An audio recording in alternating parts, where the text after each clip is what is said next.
विद्यार्थी मित्रों, આપણે લાસ્ટ વિડિયો લેક્ચરમાં ત્રીજું ચેપ્ટર જે છે વિદ્યુત રસાયણ એની ચર્ચા લાસ્ટ વિડિયો લેક્ચરમાં કરી. શું ભણાવ્યું એની જરા એક વખત રિવિઝન કરી લઈએ. વિદ્યુત વિભાજન કોષ એટલે શું? તો આપણે ચર્ચામાં એવું કીધું કે ભાઈ આપણે એક કાચનું બીકર લઈશું. કાચના બીકરમાં વિદ્યુત વિભાજ્ય પદાર્થનું જલીય દ્રાવણ અથવા તો વિદ્યુત વિભાજ્ય પદાર્થનું પીઘલિત દ્રાવણ લઈશું. ત્યારબાદ તેમાં બે સળિયા ડુબાડીશું. એ સળિયાને વિદ્યુત ધ્રુવ તરીકે ઓળખવામાં આવે. આ વિદ્યુત ધ્રુવના સળિયાને ચોક્કસ બેટરી સાથે જોડીશું. બેટરીમાં ધન છેડો જે સળિયા સાથે જોડેલો હોય એને એનોડ તરીકે ઓળખવામાં આવે છે, જ્યારે બેટરીનો ઋણ છેડો જે સળિયા સાથે જોડેલો હોય તેને કેથોડ તરીકે ઓળખવામાં આવે છે.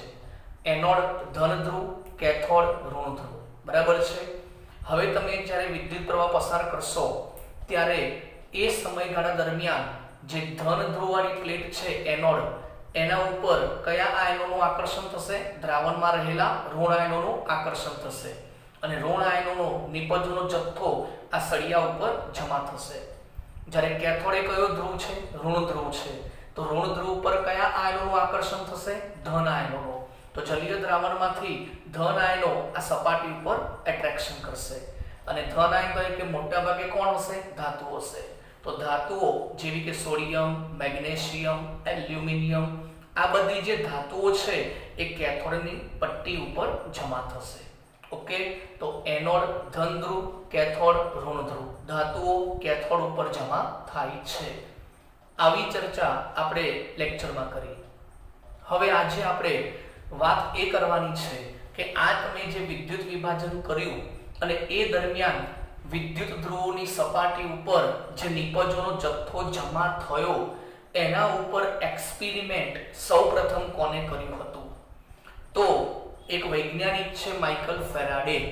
માઇકલ ફેરાડે નામના વૈજ્ઞાનિકે આ વિદ્યુત વિભાજનમાં જે નિપજોનો જથ્થો જે પ્રાપ્ત થયો છે સળિયા ઉપર, સપાટી ઉપર, તો એના માટે જવાબદાર શું છે? એના માટે કયું ફેક્ટર્સ જવાબદાર છે?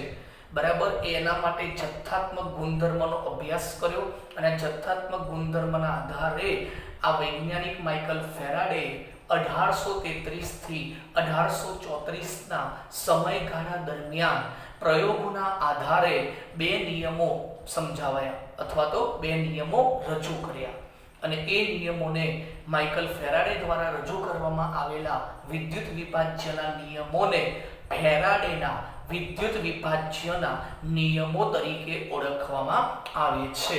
તો આજનો ટોપિક છે ફેરાડેના વિદ્યુત વિભાજ્યના નિયમો. કુલ બે નિયમો આ વૈજ્ઞાનિકે રજૂ કર્યા છે. એ બે નિયમો શું છે આપણે પહેલા એને એક્સપ્લેન કરીએ, સમજી લઈએ. નિયમ નંબર 1.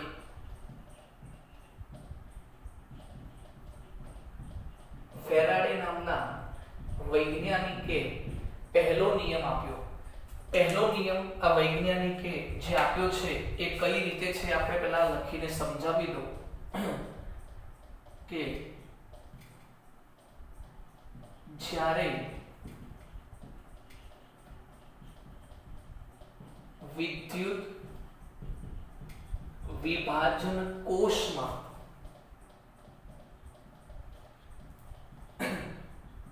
વિદ્યુત પ્રવાહ અથવા તો વિદ્યુત ભારનો જથ્થો પસાર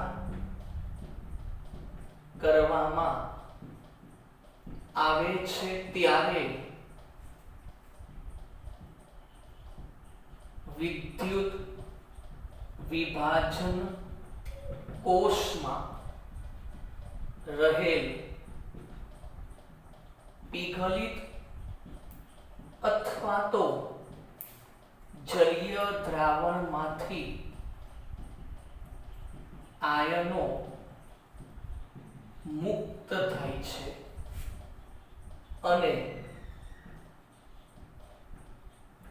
અને ડૂબાડેલા વિદ્યુત ધ્રુવો પર નિપજનો જથ્થો જમા થાય છે. શું લખ્યો નિયમ જુઓ કે જ્યારે તમને કોઈ વિદ્યુત વિભાજન કોષ આપ્યો હોય, એ વિદ્યુત વિભાજન કોષમાં બેટરી દ્વારા વિદ્યુત ભારનો જથ્થો પસાર કરો અને પસાર કરેલો જથ્થો એ વિદ્યુત વિભાજન કોષમાં જે દ્રાવણ તમે ભર્યું છે એ દ્રાવણ કાં તો પીગલિત સ્વરૂપે હોય કાં તો પાણીમાં ઓગાળ્યું હોય એટલે જલીય દ્રાવણ સ્વરૂપે હોય, તો એ દ્રાવણમાંથી આયનો મુક્ત થશે અને છૂટા પડેલા આયનો ડુબાડેલા સળિયાની સપાટી પર નિપજ સ્વરૂપે જમા થશે. ટૂંકમાં પસાર કરેલ વિદ્યુત ભારનો જથ્થો એ વિદ્યુત ધ્રુવોની સપાટી પર જમા થતા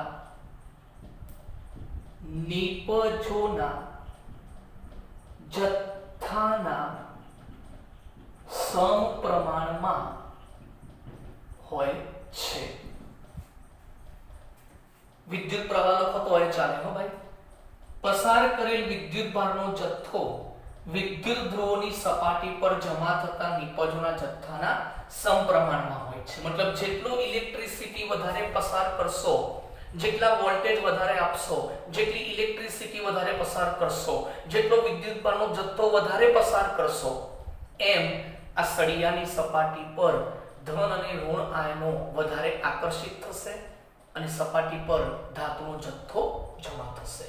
એટલે આને સંકેતમાં આપણે લખવું હોય તો W directly proportional two Q, જ્યાં Q એટલે વિદ્યુત ભારનો જથ્થો અને W એટલે નિપજોનો જથ્થો.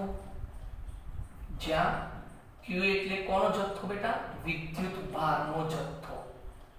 બરાબર, એનો એકમ કયો હોય? કુલંબ. અને W એટલે નિપજોનો જથ્થો.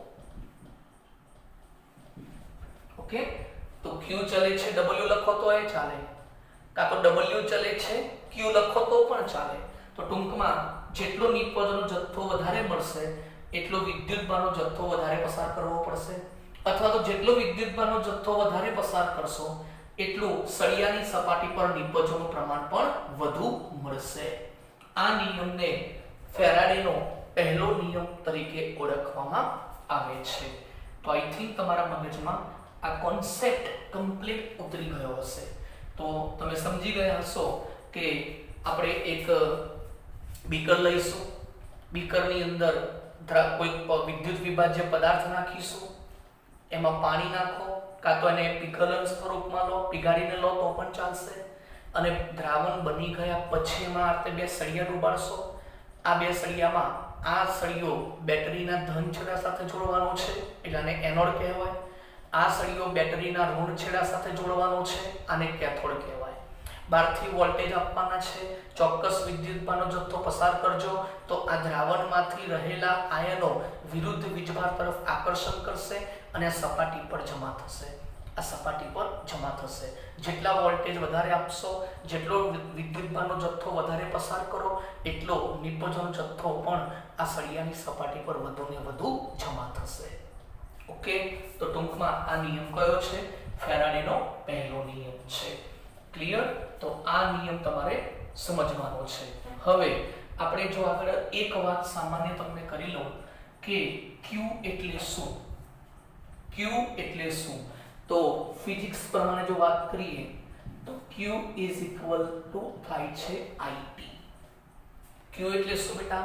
IT, જ્યાં I એટલે વિદ્યુત પ્રવાહ અને સ્મોલ t એટલે સમય. ચલો, વિદ્યુત પ્રવાહનો એકમ આપણે જાણીએ છીએ કયો છે બેટા? એમ્પિયર. કયો છે? એમ્પિયર. સમયનો એકમ આપણે લઈશું સેકન્ડ. કયો લઈશું બેટા? સેકન્ડ. ઓકે, તો તમે સમજી શકો છો કે આનો એકમ કયો થશે? તો I એટલે કયો એકમ બોલો તો? એમ્પિયર.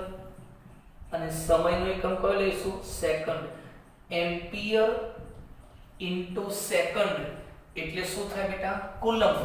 તો યાદ રાખજો Q જે છે એનો એકમ શું આવશે બેટા? કુલમ્બ. તો બોલો કુલમ્બ એટલે શું? તો એમ્પિયર ઇન્ટુ સેકન્ડ એટલે શું કહેવાય? કુલમ્બ. Q એટલે વિદ્યુત ભારનો જથ્થો. Q એટલે વિદ્યુત ભારનો જથ્થો. Q શું લખવાનું? IT પણ લખી શકાય. ઓકે, તો આઈ થિંક તમને આ નિયમમાં ખ્યાલ આવી ગયો હશે. ટૂંકમાં પસાર કરેલો વિદ્યુત ભારનો જથ્થો એ સળિયાની સપાટી પર નિપજોના જથ્થાના સમપ્રમાણમાં હોય છે. W ચલે છે Q. ઓકે, જોઈ લો બેટા.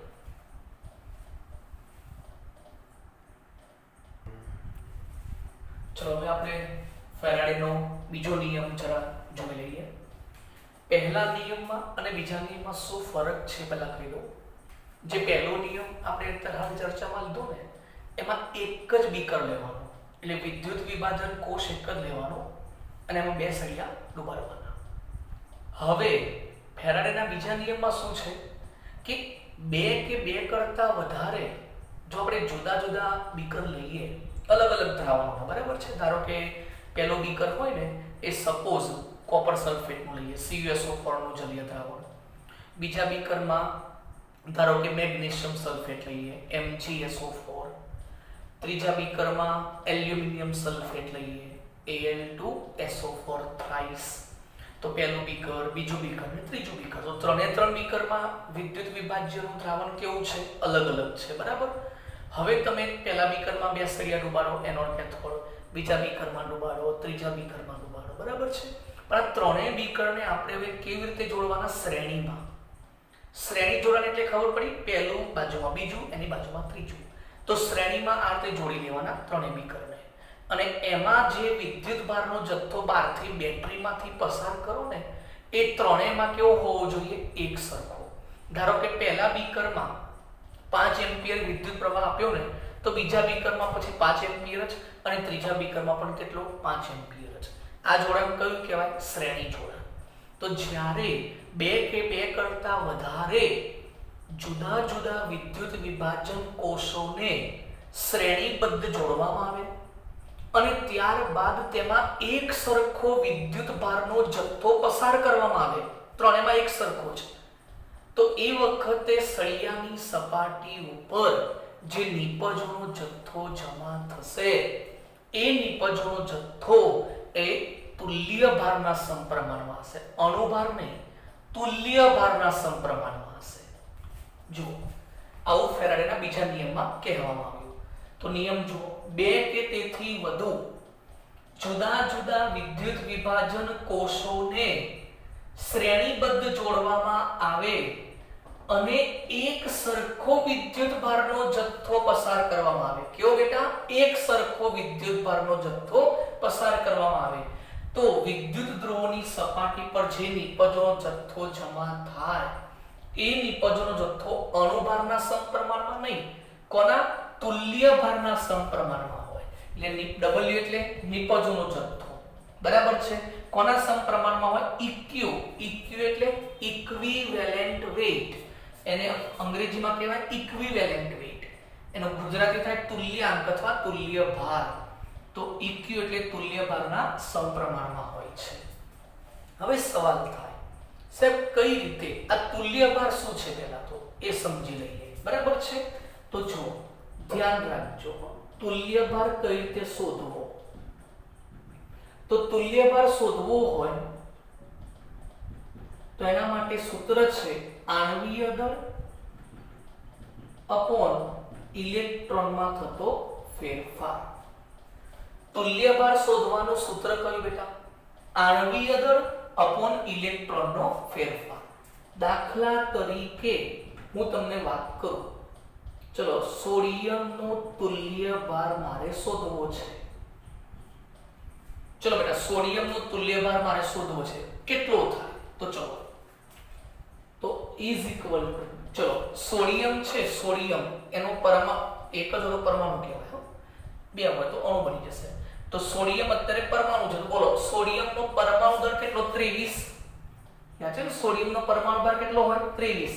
હવે બોલો સોડિયમમાં ઇલેક્ટ્રોનનો ફેરફાર, બોલો કેટલા ઇલેક્ટ્રોનનો ફેરફાર થાય? એક જ. કેમ? Na+1 એક ઇલેક્ટ્રોન મેળવે એટલે સોડિયમ બની જાય કે ના બની જાય બેટા? તો સોડિયમમાં કેટલા ઇલેક્ટ્રોનનો ફેરફાર થયો? નંબર ઓફ ઇલેક્ટ્રોન્સ કેટલા? 1.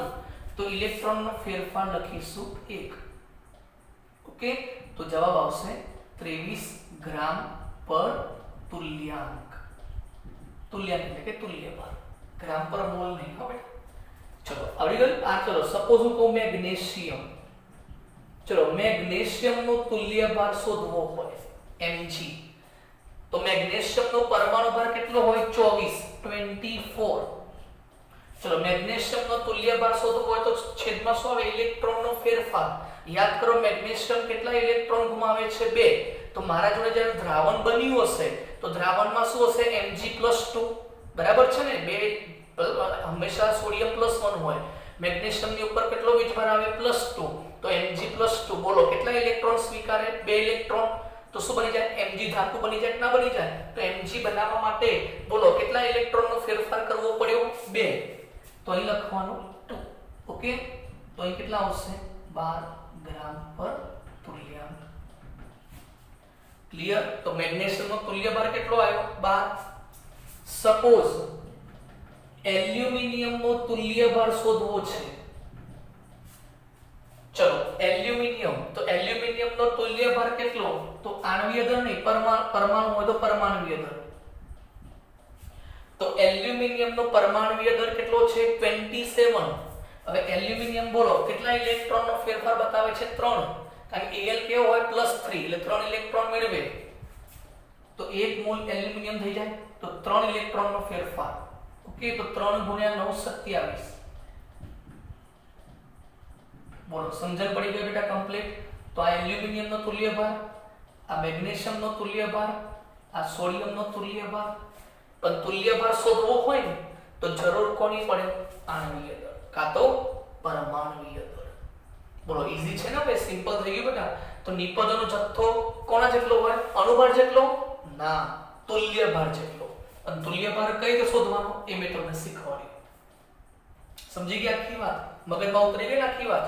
હવે જુઓ, આપણે ધારો કે એક ઉદાહરણ હું તમને આપું, બરાબર છે? સપોઝ મારા જોડે આ એક વિદ્યુત વિભાજન કોષ છે. કયો? ખાલી સમજાવું છું, ઉદાહરણ આપું છું. Al2SO4 thrice. એલ્યુમિનિયમ પર +3 છે તે 3 અહીં આવશે અને SO4 પર -2 અહીં આવે. આ એક પદાર્થ છે, એનું મેં દ્રાવણ બનાવ્યું, બરાબર? આ પેલું વિકલ્પ.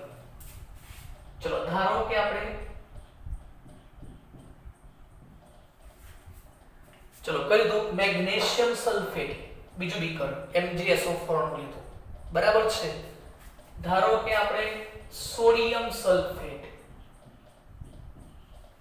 Na2SO4. તો મેં 3 અલગ અલગ વિકલ્પ લીધા. મેં કીધું તમને કે 2 કે તેથી વધુ જુદા જુદા કોષોને શ્રેણીબદ્ધ જોડવાના. આ મેં શ્રેણીબદ્ધ જોડી દીધા. ઓકે, અહીંયા ખાલી ટેમ્પરરી સમજાવું છું. અહીંયા એનોડ કેથોડ ઉબાડવાના પણ આપણે સમજવાનું છે. તો એલ્યુમિનિયમ સલ્ફેટ, મેગ્નેશિયમ સલ્ફેટ અને સોડિયમ સલ્ફેટ ત્રણે ત્રણના જલીય દ્રાવણો અલગ અલગ બનાવ્યા છે આપણે. હવે આપણે બધામાં એક સરખો વિદ્યુતભારનો જથ્થો અથવા તો એક સરખો વિદ્યુત પ્રવાહ પસાર કર્યો. ધારો કે આપણે એક સરખો વિદ્યુતભારનો જથ્થો કેટલો? Q જેટલો પસાર કર્યો, કાં તો I એમ્પિયર, કાં તો I એમ્પિયર, I વિદ્યુત પ્રવાહનો જથ્થો I એમ્પિયર. તો બધામાં આપણે એક સરખો વિદ્યુત પ્રવાહનો જથ્થો પસાર કર્યો અથવા એક સરખો વિદ્યુતનો પ્રવાહ પસાર કર્યો.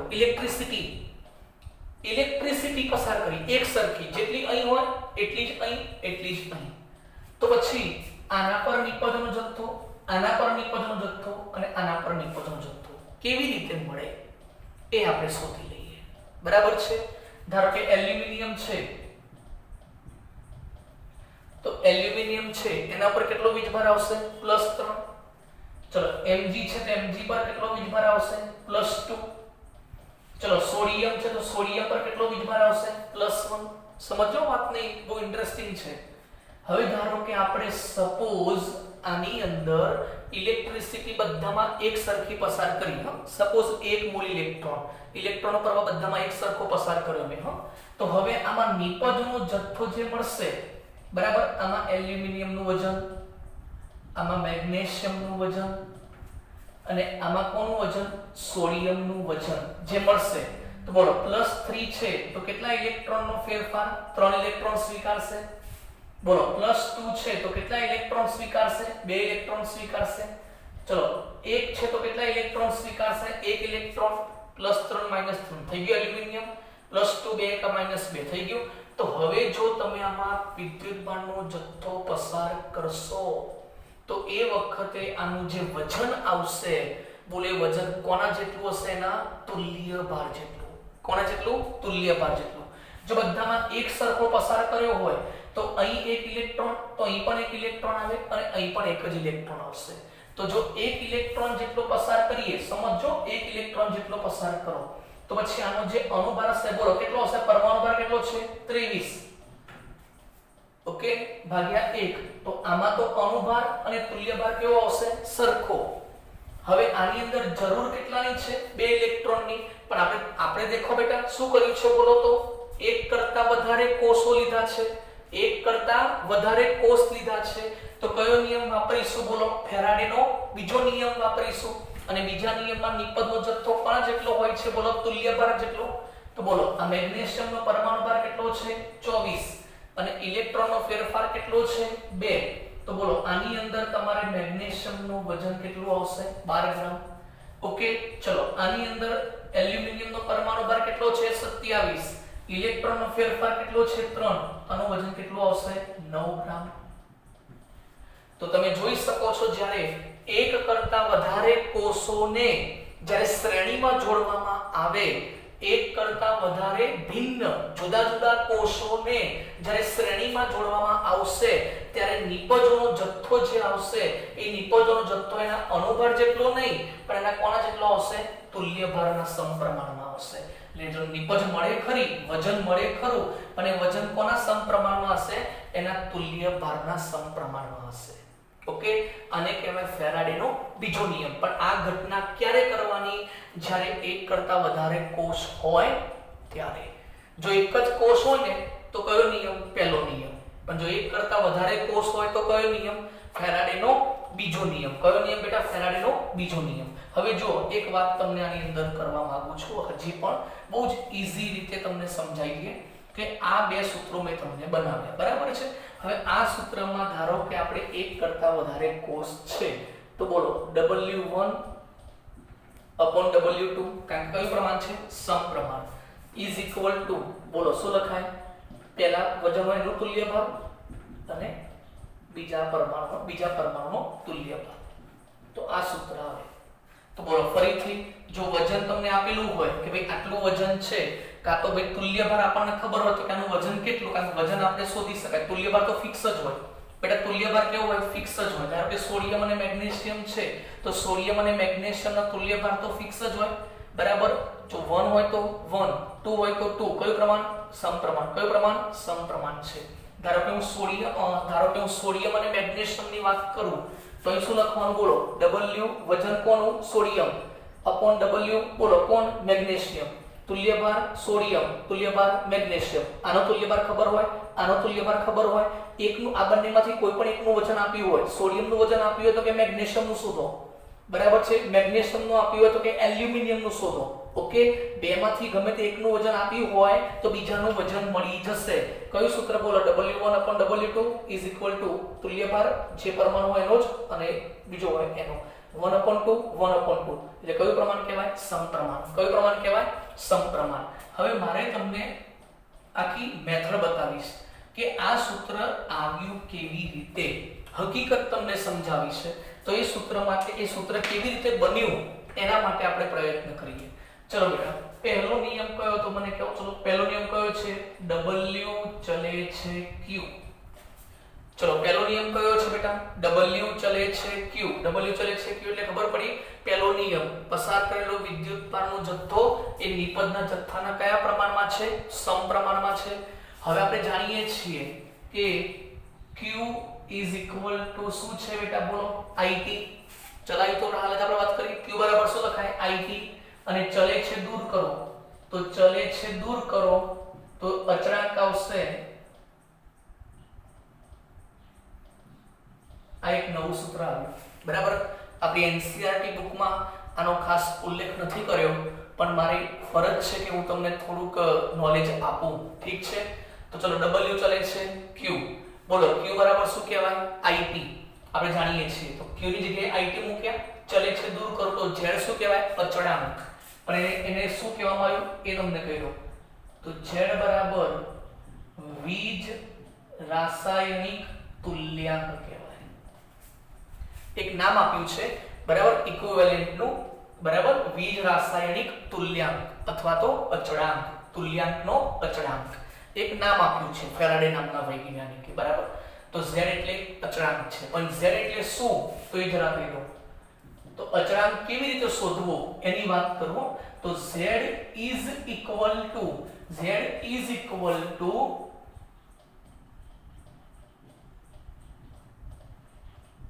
इक्विवेलेंट वेट तुल्य भार भाग्या 96500 भाग्या 96500 હવે સવાલ થશે જ સાહેબ 96500 શું આવે આ શું છે 96500 સાહેબ શું લખ્યું તમે એમાં ખબર ના પડી ઓકે 96500 કુલમ છે સવાલ થાય કુલમ એટલે આ કેવી રીતે આવ્યું સાહેબ તો હું તમને એક વાત કરું આપણે જાણીએ છીએ કે પસાર કરેલો વિદ્યુત ભારનો જથ્થો એને શું કહેવાય q કહેવાય વિદ્યુત ભારનો જથ્થો એ કોના જેટલો હોય પસાર કરેલા ઇલેક્ટ્રોનના પ્રવાહ જેટલો પસાર કરેલા ઇલેક્ટ્રોનના પ્રવાહ જેટલો ઇલેક્ટ્રોનનો પ્રવાહ એટલે જ વિદ્યુત પ્રવાહ ઓકે તો ઇલેક્ટ્રોન લખાય કેટલા ઇલેક્ટ્રોન તમને ખબર નથી તો કદાચ તમને ધોરણ 10 માં પણ શીખવાડવામાં આવ્યું હશે ફિઝિક્સમાં પણ ખબર હશે q બરાબર શું લખાય Ne એટલે ખબર પડી n મોલ ઇલેક્ટ્રોન એક નહીં ઘણા બધા વિદ્યુત ભારનો જથ્થો એટલે જથ્થો ઘણો બધો હોય કેટલા મોલ હોય n મોલ કોનો પણ ઇલેક્ટ્રોન કોનો બેટા ઇલેક્ટ્રોનનો તો સમજો એક હોય તો એક ઇલેક્ટ્રોન બે હોય તો બે n હોય તો n મોલ ઇલેક્ટ્રોન તો ઘણા બધા ઇલેક્ટ્રોનનો જથ્થો પસાર કરો એને શું કહેવાય વિદ્યુત ભારનો જથ્થો હવે આ ઇલેક્ટ્રોન એટલે શું તેની પણ વાત કરી દઉં ચલો n એટલે મોલ ચલો 1 મોલ હોય તો કેટલા થાય 6.022 * 1023 ઘાત 6.022 * 1023 ઘાત પર મોલ પર મોલ એટલે ખબર પડી મોલ ઇન્વર્સ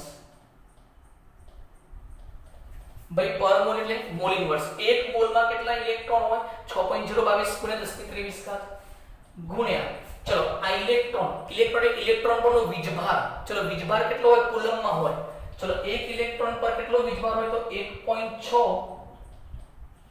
ગુણ્યા 10⁻19 ઘાત કુલમ n એટલે શું બેટા 1 મોલ 2 મોલ 3 મોલ ગમે તેટલા આપણે n મોલ ધાર્યા તો 1 મોલ હોય તો કેટલા હોય બોલો 6.022 * 1023 ઘાત પર મોલ ઇલેક્ટ્રોન એટલે ઇલેક્ટ્રોન પરનો વીજભાર કેટલો 1.6 * 10⁻19 ઘાત આ બંનેનો ગુણાકાર અને આ બંનેનું કામ તમે કરશો તો એપ્રોક્સિમેટલી 96487 આવશે બરાબર કુલમ ઇન્ટુ મોલ ઇન્વર્સ શું આવશે કુલમ ઇન્ટુ મોલ ઇન્વર્સ એટલે 1 મોલ એટલે આટલા કુલમ થાય પર મોલ એટલે કેટલો જથ્થો 96487 કુલમ જેટલો જથ્થો પર મોલ પરંતુ એપ્રોક્સિમેટલી સરળતા ખાતર દાખલા ગણવામાં સરળતા પડે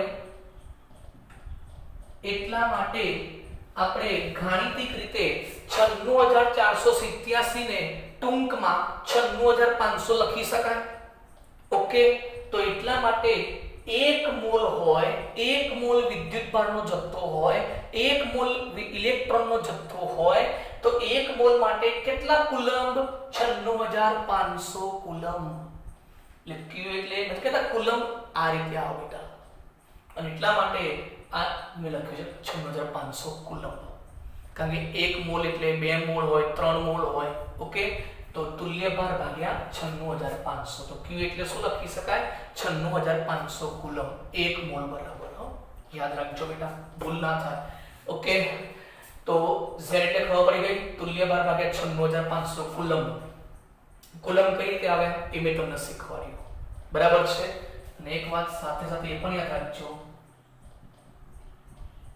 1 મોલ ઇલેક્ટ્રોન એટલે જ 1 ફેરાડે કમ્પ્લીટ 1 મોલ ઇલેક્ટ્રોન એટલે જ આ ફેરાડે નામના વૈજ્ઞાનિકે શોધ્યું છે હે ને એટલે 1 મોલ ઇલેક્ટ્રોન એટલે 1 ફેરાડે અને 1 મોલ ઇલેક્ટ્રોન 1 ફેરાડે એટલે જ કેટલા કુલમ 96500 કુલમ ઓકે ફરીથી જોઈ લો પર મોલ એટલે 1 મોલ ઇલેક્ટ્રોન નો પ્રવાહ વિદ્યુત જથ્થો પર મોલ 1 મોલ ઇલેક્ટ્રોન એટલે જ 1 ફેરાડે અને 1 ફેરાડે એટલે જ કેટલા કુલમ 96500 કુલમ કમ્પ્લીટ તો બોલો યાદ રાખજો 1 મોલ ઇલેક્ટ્રોન એટલે 1 ફેરાડે 2 મોલ ઇલેક્ટ્રોન એટલે 2 ફેરાડે 2 ગુણ્યા 96500 3 મોલ ઇલેક્ટ્રોન એટલે 3 ફેરાડે 3 ગુણ્યા 96500 ઓકે તો 1 મોલ ઇલેક્ટ્રોન એટલે કેટલા ફેરાડે 1 ફેરાડે અને 1 ફેરાડે એટલે કેટલા કુલમ 96500 કુલમ ચલો છેડ એટલે શું બેટા તુલ્ય ભાર ભાગ્યા 96500 હવે સમજો ઓકે અહીં સુધી ખ્યાલ આવી ગયો હવે બીજો નિયમ તમને બતાવું કઈ રીતે ગાણિતિક રીતે આપણે આ નિયમ કઈ રીતે લાયા જોજો બહુ ઇન્ટરેસ્ટિંગ વાતો છે બધી ચલો W ચલે છે શું છે EQ હું તમને નોલેજ આપું છું બેટા W ચલે છે EQ વજન તુલ્ય ભારના સમપ્રમાણમાં હોય તો કયો નિયમ બીજો નિયમ ચલો હવે સમજો આપણે અહીં નિયમનું સૂત્ર તો લખ્યું છે પણ આ સૂત્ર આવ્યું કેવી રીતે એ તમને સમજાવો ચલો બોર્ડ ઉપર ધ્યાન રાખો જો મારા જોડે ધારો કે કોઈ એક પરમાણુ હોય ચલો એનું વજન W1 તો W1 is equal to સમજો શાંતિથી W1 is equal to બોલો આ સમીકરણ 1 પરથી શું લખાય Z1 લખાય અહીં 1 લખો તો Z1 ઓકે કારણ તુલ્ય ભાર બદલાઈ જશે દરેકનો પહેલા માટે પહેલામાં આવશે IT એટલે શું લખાય Q એ તો ફિક્સ જ હોય ને ભાઈ IT એટલે શું લખાય Q બરાબર તો W1 is equal to Z1Q IT લખો તો એ ચાલે યાર પણ વિદ્યુત જથ્થો કેવો પસાર કરવાનો સમાન વિદ્યુત જથ્થો કેવો પસાર કરવાનો છે સમાન એટલે વિદ્યુત જથ્થો સમાન પસાર કરો એટલે Q ના તો Q જ રાખવાના ચલો બીજા માટે W1 Z2Q પહેલો કોષ બીજો કોષ વજન બદલાય તુલ્ય ભાર બદલાય બરાબર કારણ પદાર્થ કેવો છે અલગ અલગ છે પણ જથ્થો કેવો પસાર કરવાનો એક સરખો ચલો 1 અને 2 નો ગુણોત્તર લઈએ આ બંનેનો ગુણોત્તર લઈએ તો Q ઉડી જાય સમજો યાર બધી ખબર પડી જાય Q ઉડી જાય ને તો બોલો શું આવ્યું ગુણોત્તર લઈએ છે તો W1 ભાગ્યા W2 Z1 ભાગ્યા Z2 ગુણોત્તર લીધો 1 ભાગ્યા 2 કરતા તો Q ઉડી જાય તો W1 ભાગ્યા W2 Z1 ભાગ્યા Z2 ચલો Z એટલે શું છે તુલ્ય ભાર ભાગ્યા 96500 દેખો કેટલું ઇન્ટરેસ્ટિંગ છે જુઓ તમે જોજો બેટા બહુ ઇન્ટરેસ્ટિંગ છે દેખો W1 આ ટેક્સ્ટ બુક માં નથી આપેલું ધ્યાન રાખજો W1/W2 ચલો Z1 લખો તો શું લખાય EQ1 ભાગ્યા 96500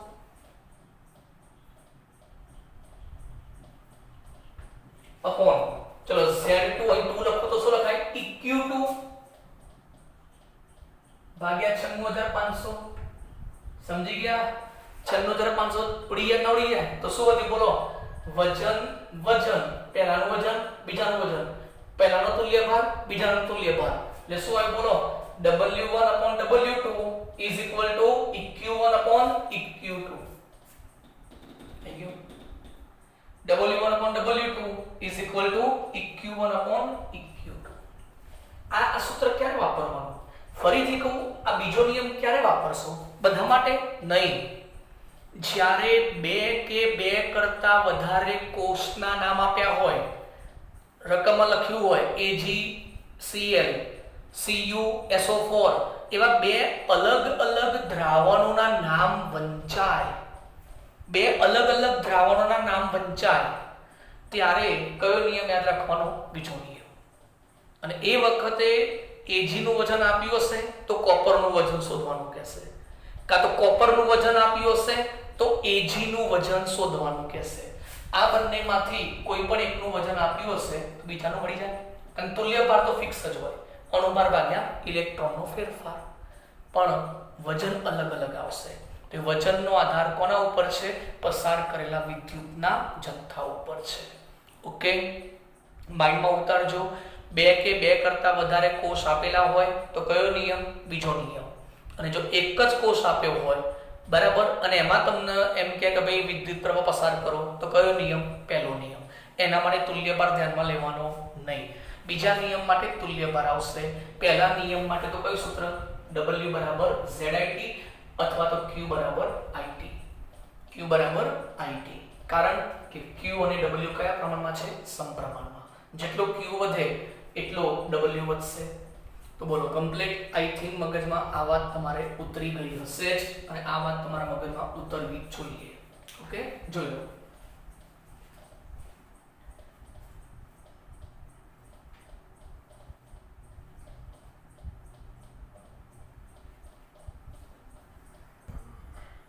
ચલો હવે આપણે એક સિમ્પલ ઉદાહરણ તમને આપી દઉં.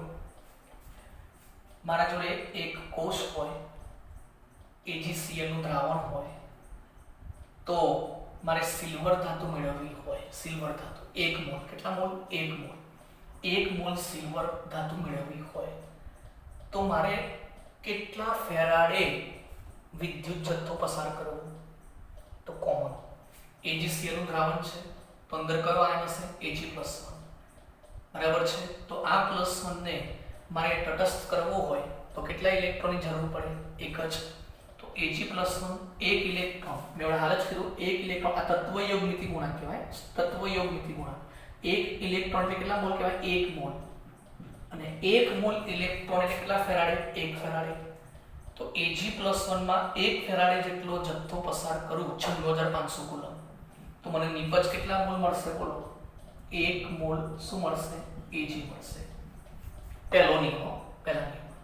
ચલો કોઈ એમ વિચાર કે મારે બીકર બદલી નાખવો છે, શ્રેણીમાં જોડાણ નથી કરવું, શ્રેણીમાં જોડાણ નથી કરતો, પહેલો નિયમ જ શીખવાડું. ચલો એક બીકર લીધું. બીકરમાં તમે મેગ્નેશિયમ સલ્ફેટનું દ્રાવણ ભર્યું, બરાબર.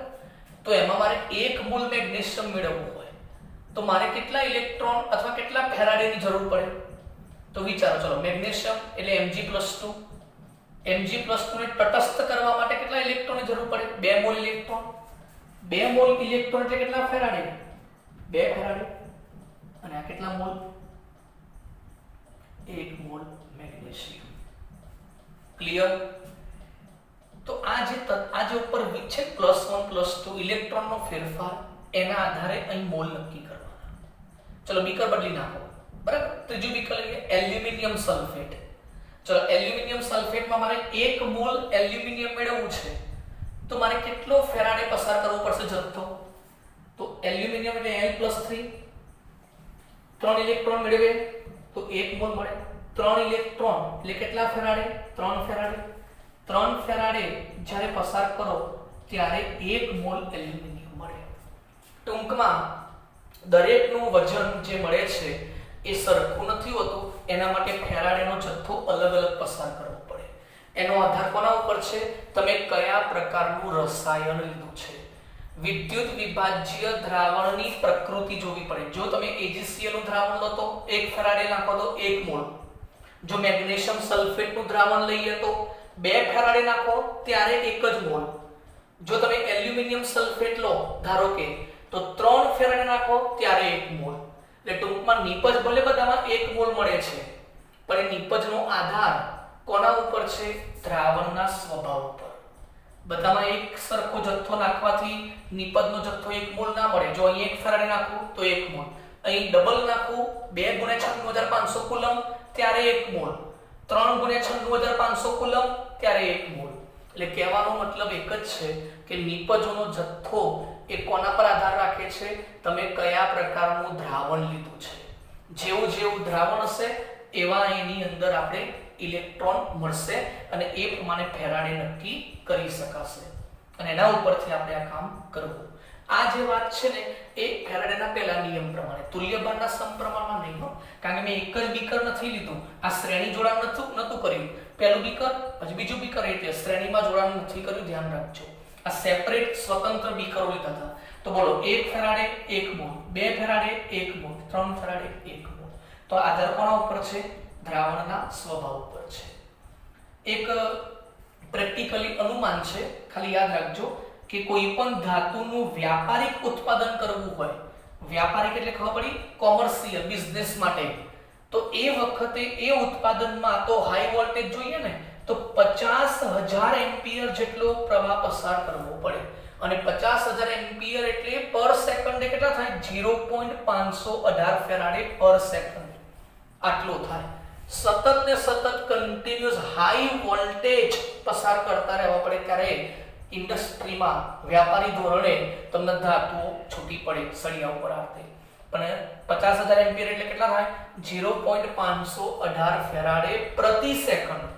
પર સેકન્ડે આટલો જથ્થો એ જે કેમી બીકર હોય અથવા તો જે ઇન્સ્ટ્રુમેન્ટ હોય એમાં પસાર કરવો પડે, ત્યારે વ્યાપારી ધોરણે તમે ધાતુનું ઉત્પાદન સારી રીતે કરી શકો છો.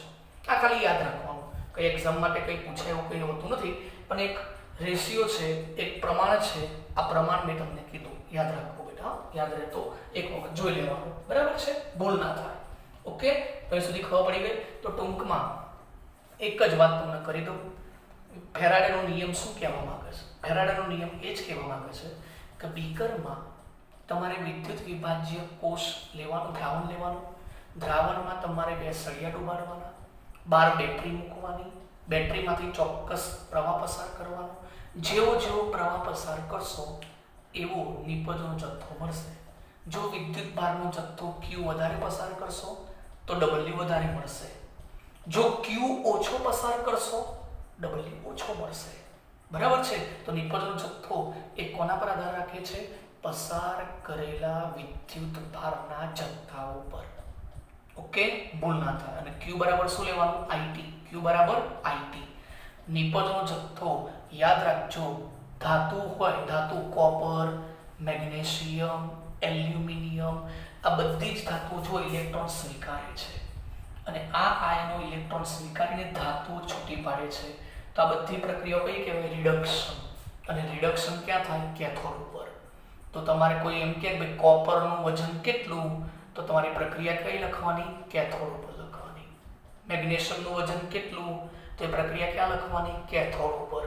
કારણ કે કેથોડ ઇલેક્ટ્રોન શું કરે? સ્વીકારે. અને કેથોડ ઉપર કઈ પ્રક્રિયા થાય? રિડક્શન. કઈ થાય? રિડક્શન. ઓકે, જોઈ લો.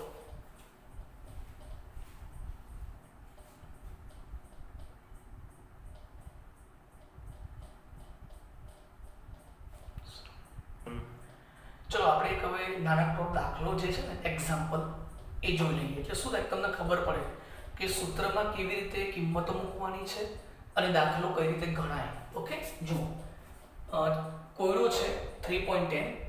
ક્વેશ્ચન આવો છે બેટા, કોપર સલ્ફેટનું દ્રાવણ છે, એટલે એમાં શું હોય? કોપર +2 અને SO4 -2. 10 મિનિટ માટે, ચલો 10 મિનિટ એટલે સમય આપેલો છે ને, ચલો ટાઈમ કેટલો છે બેટા? 10 મિનિટ. ઓકે, પણ આપણે જાણીએ છીએ કે સેકન્ડમાં ફેરવવાનું છે, તો બોલો કેટલા વડે ગુણવા પડે? 60 વડે. ઓકે, પછી I દેખો એમ્પિયર આપેલો છે, કેટલો? 1.5 એમ્પિયર છે.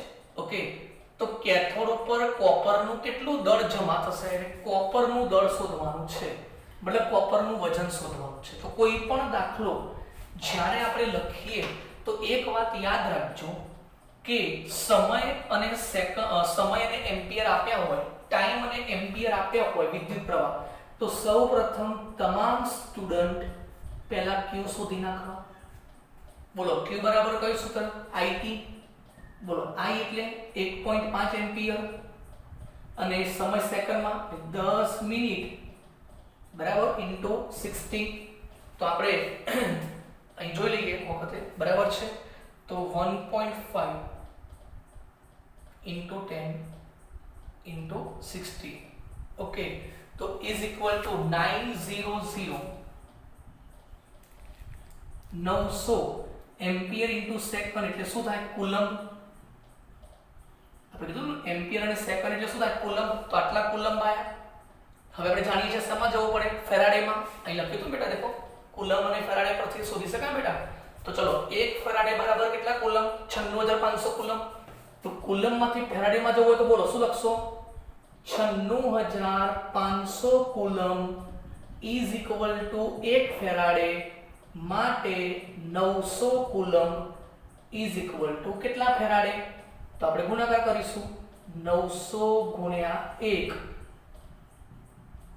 ભાગ્યા 96500 તો આપણે જોઈ લઈએ 900 ડિવાઇડ 96500 ઓકે તો આન્સર આવશે 0.0093 ફેરાડે કેમ આપણે આવું કર્યું કારણ જાણીએ છીએ 1 મોલ ઇલેક્ટ્રોન એટલે કેટલા ફેરાડે થાય 1 ફેરાડે એટલે આપણે પહેલા ફેરાડે શોધ નાખવાનો ચલો કુલમ પરથી શું શોધવાનું ફેરાડે 96500 કુલમ બરાબર 1 ફેરાડે તો 900 કુલમ બરાબર કેટલા ફેરાડે ઓકે ક્લિયર ફેરાડે મળી ગયા હવે આપણે શું કરીશું તો હવે આપણે આની અંદર ચલો કોપર છે ને કોપર કયા સળિયા ઉપર જમા થાય મેં કીધું તો બોલો કયા સળિયા પર કેથોડ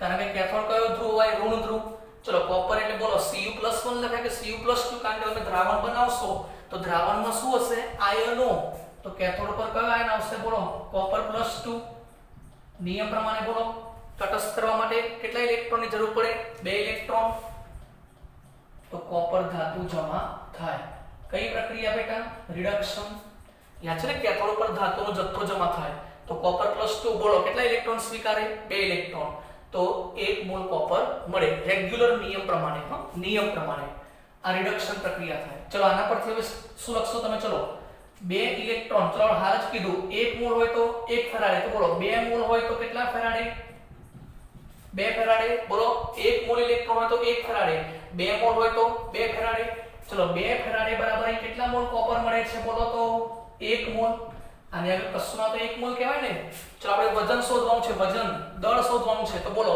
1 મોલ કોપર હોય તો એનું વજન કેટલું હોય 63